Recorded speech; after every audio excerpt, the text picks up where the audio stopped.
Saudara, hari ini Litbang Kompas merilis survei Pilkada Jawa Barat yang diselenggarakan pada 1 hingga 9 November 2024. Pilkada Jawa Barat diikuti oleh 4 pasangan calon, yakni paslon nomor urut 1 Acep Adang Ruhiat dan Gitalis Dwi Natarina.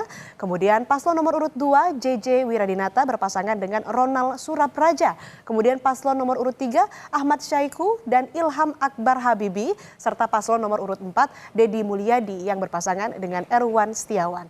Survei dilakukan dengan wawancara tatap muka yang diselenggarakan Litbang Kompas dari tanggal 1 hingga 9 November 2024 kepada 630 responden. Dari jajak pendapat yang dilakukan Litbang Kompas, 4,1% responden menyatakan dukungan pada paslon Acep Adang Ruhiat dan Gitalis Dwi Natarina. 4,6% memilih paslon JJ Wiradinata dan Ronald Surapraja, sementara 9,0% responden ini memilih paslon Ahmad Syaiqo dan Ilham Akbar Habibi.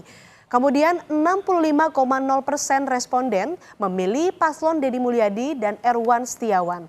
Sementara itu, saudara, 17,3% responden masih belum menentukan pilihan atau tidak tahu. Nah, survei Litbang Kompas ini, saudara, menampilkan data elektabilitas paslon Pilkada Jawa Barat 2024 berdasarkan alasan memilih. Ada beberapa faktor yang berpengaruh, diantaranya kualitas cagup dan atau cawagupnya sebanyak 22,1%. Kemudian cagup-cawagup berpengalaman dalam pemerintahan sebanyak 19,2%.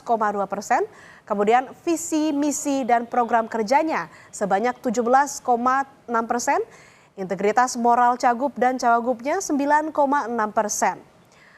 Tampilan fisik cagup-cawagup ini akan juga menjadi salah satu faktor yang mempengaruhi memilih atau memberikan suaranya. Lalu bagaimana dengan peluang calon kepala daerah Jawa Barat memenangkan kontestasi Pilkada 2024? Kita undang bergabung bersama kami di sini peneliti Litbang Kompas Rangga Eka Sakti. Silakan Mas Rangga bergabung bersama kami.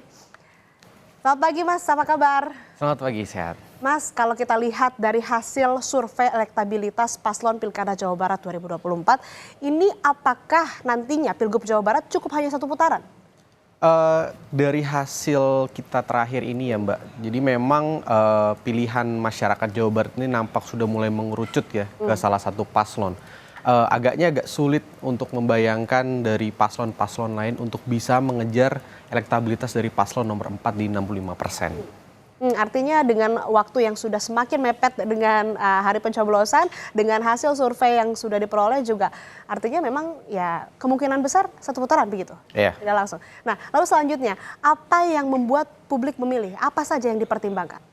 Tadi ya dari hasil kita memang kualitas dari cagup-cawagup itu menjadi alasan atau faktor yang paling banyak mendorong pilihan dari masyarakat. Namun selain itu ada juga faktor terkait dengan pengalaman dari cagup-cawagupnya sebelumnya menjabat sebagai apa atau punya pengalaman di mana begitu. Dan yang terakhir di nomor 3 itu ada visi dan misi. Itu juga ternyata dipertimbangkan juga oleh masyarakat Jawa Barat, Mbak. Oke, itu pertimbangan-pertimbangan utama yang jadi pertimbangan para pemilih Jawa Barat. Kalau kita lihat data ini Mas Rangga, 4,1%, 4,6%, 9,0%. Lalu ini cukup timpang, 65%. Ini kalau kita bandingkan atau merujuk dengan Pilkada Jawa Barat, Pilgub Jawa Barat di pemilihan sebelum-sebelumnya, ini tidak pernah terjadi, bukan begitu? Iya, Mas Rangga? betul Mbak. Kalau kita merujuk ke yang terakhir saja ya, 2018 memang kontestasinya jauh lebih ketat begitu. Pada saat itu paslon RK Pak UU itu menang cukup tipis di 32%, sedangkan disusul oleh Pak Ajat dan Pak Ahmad Syaiqo waktu itu ya 28%. Nah, di sini memang kita melihat ada tren yang cukup drastis begitu ya, di mana ada satu paslon yang mendapatkan tingkat elektabilitas yang sangat tinggi begitu Mbak. Ya, ini perbedaan atau selisih dari elektabilitas masing-masing paslon juga cukup tinggi. Ini apakah faktornya karena potensi dari salah satu atau masing-masing paslon begitu, karena mungkin pasangan Deddy Mulyadi, Erwan Setiawan, Deddy ini lebih dikenal oleh publik atau apa faktornya? Tentu faktornya ada beberapa ya Mbak ya. Faktor pertama bisa jadi ya sosok tadi Pak Deddy dan Pak Erwan ini relatif lebih dikenal oleh publik ya. Dia lebih populer, lebih disukai juga dan segala macam. Yang kedua juga perlu dicatat juga bahwa modal dukungan politik dari Pak Deddy Mulyadi dan Erwan Setiawan ini relatif lebih besar dibandingkan dengan paslon-paslon lain. Kita tahu Pak Deddy Mulyadi dan Erwan Setiawan ini didukung oleh koalisi Kim, isinya ada 9 partai di sana, dan 2 dari 9 partai itu Golkar dan Gerindra ya punya kursi yang relatif besar begitu. Capaiannya kemarin di pemilu 2024 begitu. Baik, kalau kita bicara soal potensi paslon lain selain Deddy Mulyadi dan Erwan Setiawan, dengan waktu yang sudah cukup sedikit ya, sangat sedikit, ini semakin dekat dengan pemilihan, bagaimana potensi mereka untuk kemudian bisa mendongkrak suara atau elektabilitas?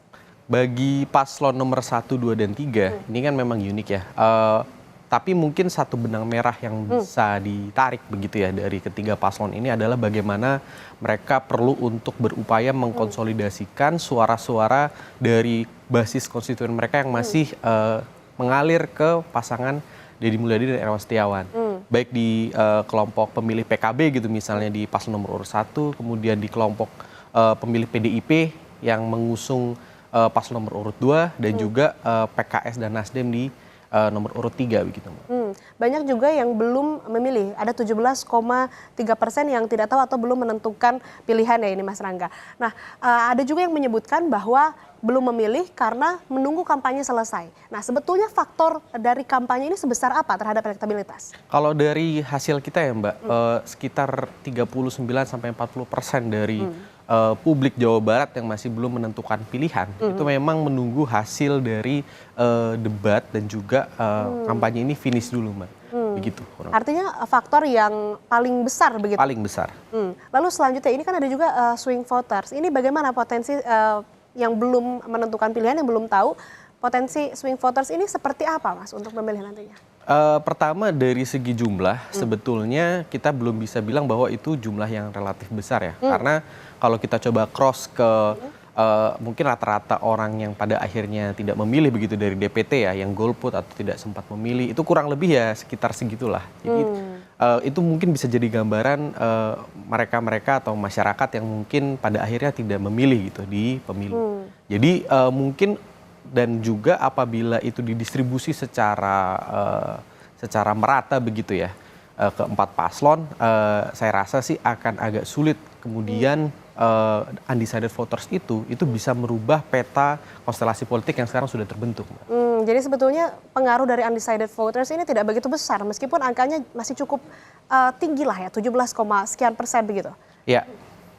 Lalu ini kan masih ada swing voters, kemudian juga masih sudah ada beberapa yang menentukan atau menjawab begitu ya. Dari yang sudah memberikan respon atau memberikan suara begitu, ingin memilih siapa dan lain-lain. Ini apakah mereka sudah menetapkan atau seyakin itu terhadap paslon, masing-masing paslon yang dipilihnya, atau seperti apa Mas? Ya, dari hasil kita memang terutama di pemilihan-pemilihan yang jarak elektabilitasnya itu sudah sangat jauh begitu ya. Itu memang kecenderungan ada tren pilihan masyarakat itu sudah relatif lebih firm begitu ya, sudah lebih mapan begitu. Dari hasil kita itu strong voters atau orang-orang yang sudah memastikan pilihannya itu udah di atas 60%, artinya sudah relatif stabil. Jadi angka elektabilitas dari hasil survei Litbang Kompas terhadap Pilgub Jawa Barat ini sudah firm ya pemilihnya, yang ataupun juga responden yang yang terlibat dalam survei Litbang Kompas begitu ya Mas. Terakhir mungkin ini bagi paslon lain yang di bawah dari pasangan Deddy Mulyadi Erwan Setiawan, ini yang kalau kita lihat cukup timpang ya, dari 4% sampai dengan 9%. Apa yang kemudian faktor yang bisa mendorong elektabilitas mereka dalam waktu yang cukup sempit ini? Kembali lagi ya, menjaga basis-basis, karena ada salah satu faktor yang kita bisa lihat bahwa memang aliran suara mayoritas dari tiap paslon, partai yang mendukung paslon nomor urut 1, 2, dan 3 itu justru mengalirnya ke paslon Pak Deddy dan Pak Erwan begitu. Nah, tantangan bagi paslon nomor urut 1, 2, dan 3 adalah bagaimana mereka bisa mengkonsolidasikan lagi suara-suara konstituen pemilih partai mereka di PKB, PDI, dan juga PKS gitu misalnya, untuk utuh kembali ke paslon masing-masing itu tadi, Mbak. Baik, artinya memang meskipun tadi disebutkan pemilih atau responden yang memberikan suara di survei Litbang Kompas ini sudah firm, tapi upaya yang masih bisa dilakukan bagi paslon lain yang tertinggal begitu ya. Kalau kita lihat dari angka persen elektabilitasnya bisa tadi dengan berkonsolidasi lagi dengan partai politik dan juga pendukungnya. Terima kasih Mas Rangga Eka Sakti telah bergabung bersama kami di Sapa Indonesia Pagi.